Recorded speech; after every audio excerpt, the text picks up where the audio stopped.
Shalom. I want to give all praise and glory to Yahweh, Ba'asham, Yahushai, Ba'asham, Rakah, Kadash. Double honors to our elders who rule Great Millstone well. And Shalom to all you Akim pushing this truth with sincerity throughout the whole earth. May you brothers endure to the end. Shalom. I'm going to touch on reincarnation today. Reincarnation, which means returning into the flesh, back into the flesh. This is 2 Ezra, chapter 2, verse 33. I, Ezra, received a charge of the master upon Mount Oreb. Let me read that again, Shalakia. Verse 33.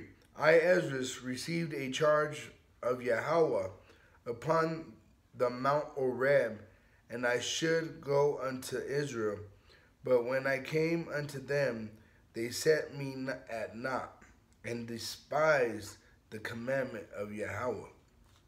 So he said that he got the commandment from the Lord on top of Oreb. Well, if you do your research, the Mount Oreb is another name for Mount Sinai. Okay, and the story of a man receiving the commandments from the Lord, you know, it was also told with Moses. Okay, and they also despised Moses at the time when he brought him the commandments. All right, so let me go ahead and get that in Exodus 19:20. And Yahweh came down upon Mount Sinai on the top of the mount, and Yahweh called Moses up to the top of the mountain, up to the top of the mount, and Moses went up. Okay, so then I'm gonna keep going, but I wanted to show you that Ezra is actually talking about this piece here, because Ezra was not in Egypt; he was in Babylon.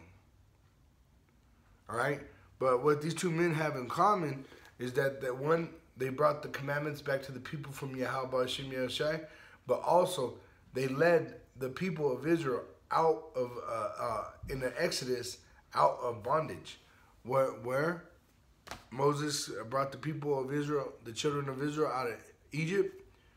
Ezra brought them out of Babylon. Verse 21, Exodus 19:21.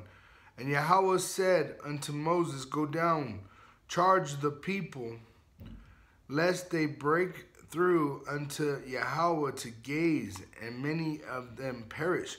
And that's what I wanted to point out. See, not everybody was allowed to go up on top of that Mount Sinai. Okay, they would die if they touched it. Verse 22, and let the priests also which come near to Yahweh sanctify themselves, lest Yahweh break forth upon them, meaning put them to death, kill them.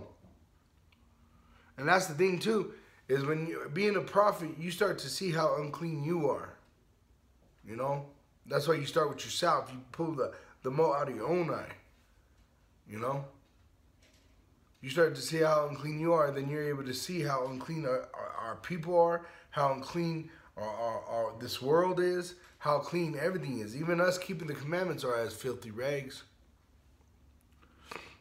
Verse 23, and Moses said unto Yahweh, the people cannot come up to Mount Sinai, for thou chargest us, saying, set bounds about the mount and sanctify it.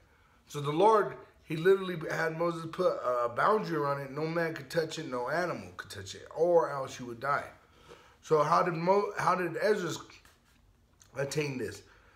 2 Ezra chapter 2 verse 33. I, Ezra, received a charge of Yahweh upon the Mount Oreb, and I should go unto Israel. But when I came unto them, they set me at naught, meaning at nothing. They didn't think nothing of him. They didn't think nothing of Moses. They were upset that Moses was able to talk to the Most High, was able to communicate, and despised the commandment of Yahweh. And they did also. Did they not build up the golden calf? Did they not murmur throughout the wilderness? That's why they were in the wilderness for 40 years. All right? So that wicked generation could fall off, die off. Let's see.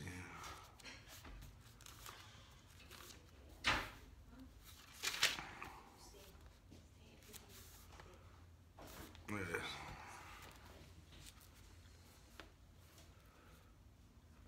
This is Ecclesiastes 2, chapter 1, verse 9.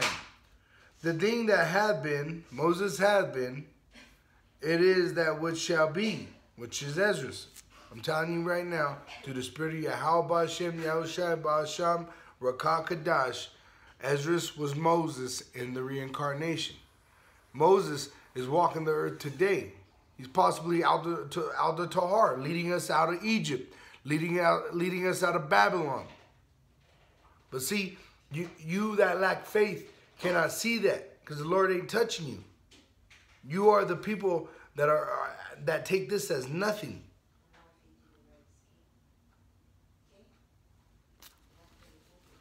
That thing that had been, it is that which shall be. And that which is done is that which shall be done. And there is no new thing under the sun. So just like we came out of Egypt, just like we came out of Babylon, just like we came out of all these bondages, we're going to come out of America. We're going to be led out by a prophet, by prophets. And that's what Great Millstone is. Great Millstone is those prophets, starting with the elders down. They're leading the children of Israel out of bondage. Verse 10, is there anything whereof it may be said, see, this is new? And this ain't nothing new. You know, when you come across the truth, you might think, wow, I never saw this. This ain't, but it ain't new. It's been done before. How did Moses talk to the people in the street? How did Ezra? What did Ezra do? He brought the scripts. That's the charge against the people.